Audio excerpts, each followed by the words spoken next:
Namaku Ilham. 3 tahun yang lalu, aku meninggalkan rumah dengan harapan besar. Aku ingin mengubah nasib keluargaku, ibu yang sudah tua, adik-adikku yang masih sekolah, dan hutang warisan ayah yang belum lunas. Aku ditawari kerja di luar negeri, di Vietnam, sebagai staf hotel bintang 4.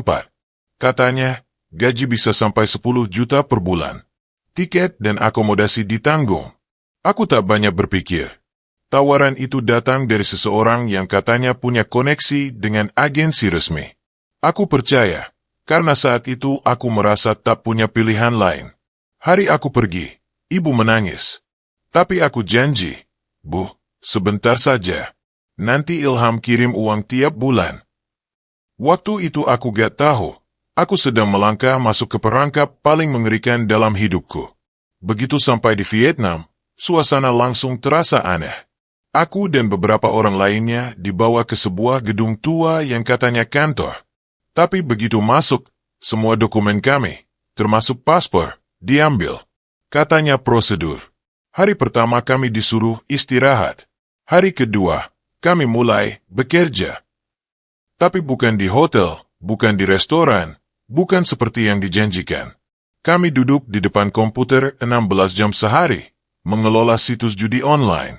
Tugasku, menyamar sebagai wanita di media sosial, menggoda target, dan mengarahkan mereka untuk daftar di situs mereka. Kalau lambat, kami dimarahi. Kalau target gak masuk, kami disiksa. Aku pernah lihat temanku ditampar karena telat mengirim laporan. Seorang lagi hilang, katanya dikirim ke tempat lain, tapi tak pernah kembali. Setiap sudut gedung dipenuhi CCTV. Keluar ruangan, lupakan. Bahkan untuk ke toilet harus minta izin. Makan hanya 2 kali sehari, dan itu pun sering basi. Kami seperti robot. Bahkan robot mungkin diperlakukan lebih baik. Aku pernah coba kabur. Bersama 2 orang lainnya. Kami menunggu saat pergantian shift malam, mencoba memanjat pagar belakang. Tapi gagal. Kami tertangkap. Malam itu, kami dihajar sampai berdarah. Kakiku dirantai ke meja selama seminggu. Mereka bilang, coba sekali lagi, kami jual kamu ke tempat yang lebih kejam. Aku percaya, karena dari cerita yang kudengar, ada yang dikirim ke kamp pelatihan di daerah perbatasan, dan dari sana, tak ada yang kembali. Waktu berjalan lambat di tempat itu. Hari demi hari, aku menulis pesan yang tak pernah kukirim, menyusun kata-kata untuk ibu. Tapi aku tahu, jika ku beritahu keadaan sebenarnya, hatinya bisa hancur.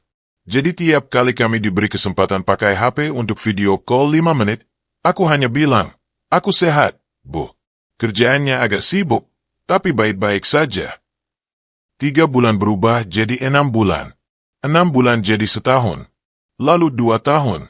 Aku mulai hilang harapan. Satu-satunya hal yang membuatku bertahan adalah wajah ibu yang selalu muncul dalam mimpiku. Dan doa. Doa yang sama setiap malam. Tuhan, selamatkan aku dari tempat ini. Sampai suatu hari, harapan itu datang dari hal yang paling sederhana. Sebuah HP bekas diselundupkan oleh salah satu pengawas yang mulai kasihan pada kami. Lewat HP itu, kami menghubungi organisasi bantuan yang pernah disebut dalam grup buruh migran. LSM dan KBRI mulai bergerak. Tapi itu tak langsung membuat kami bebas. Mereka harus menyusun strategi, bekerja sama dengan polisi lokal. Kami harus tetap bekerja, tetap berpura-pura patuh, sambil menunggu waktu yang tepat. Dan malam itu datang. Alarm padam. Listrik mati. Kunci terbuka. Seorang staf membuka jalan. Dan kami berlari seperti orang gila, menyusuri lorong, keluar lewat pintu belakang, masuk ke dalam mobil yang sudah menunggu. Hari aku pulang ke Indonesia adalah hari di mana aku menangis paling keras dalam hidupku. Tapi bukan karena bahagia, melainkan karena aku sadar, aku tak lagi utuh. Aku kembali ke rumah. Ibu menyambutku dengan pelukan yang lama, tapi mataku tak bisa menatapnya. Aku malu. Aku hancur. Dan aku marah pada diriku sendiri, pada mereka yang menjebakku, dan pada sistem yang membiarkan ini terjadi. Sekarang aku tidur dengan lampu menyala. Aku takut gelap. Aku benci suara keyboard. Dan setiap ada nomor tak dikenal masuk ke HP-ku, aku langsung panik. Trauma ini tak hilang. Tapi aku masih hidup. Dan untuk itu, aku bersyukur. Banyak dari teman-temanku yang belum pulang. Mungkin masih bekerja di ruang gelap itu. Mungkin sudah berpindah ke tempat yang lebih buruk.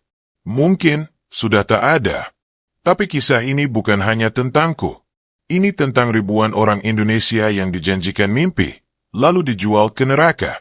Kalau kamu melihat iklan lowongan kerja ke luar negeri dengan janji terlalu manis, ingat wajahku. Ingat ceritaku. Karena sekali kamu masuk ke dunia ini, keluarnya belum tentu hidup.